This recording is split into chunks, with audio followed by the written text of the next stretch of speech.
He also weighed in on this explosive New York Times story about his taxes, right? Saying that over 2016 and 2017, he paid just $700 in taxes a year, didn't pay taxes for 10 out of the 15 years before he was president. President Trump saying that this is, quote, totally fake news. Is this something that's likely to plague him for the rest of the campaign, particularly in a week that brings us the first presidential debate?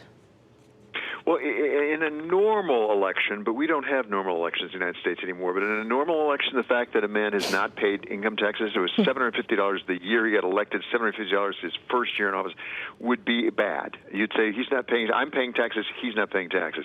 But he said that's because he's just so terribly smart, and he sort of features that.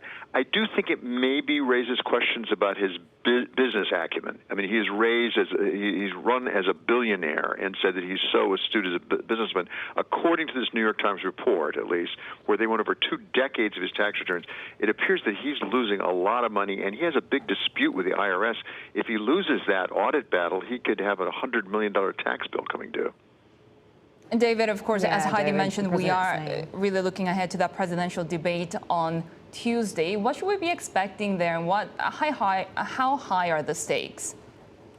Well, it's interesting. President Trump has really gone out of his way to say that the former Vice President Joe Biden really isn't up to it. He's sleepy, maybe he's on drugs, things like that.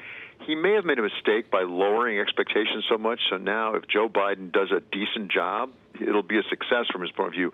Also, we have to bear in mind there's been a perpetual deficit in the polling that President Trump has had. He's behind somewhere between 8 to 10 points, which puts him in a difficult position because he has to win the debate. He has to change minds. Whereas Joe Biden, if he just keeps going the way he's going right now, he's going to be fine. Changing minds is harder, particularly in a debate, particularly when there are relatively few undecideds. At least that's what the polls indicate.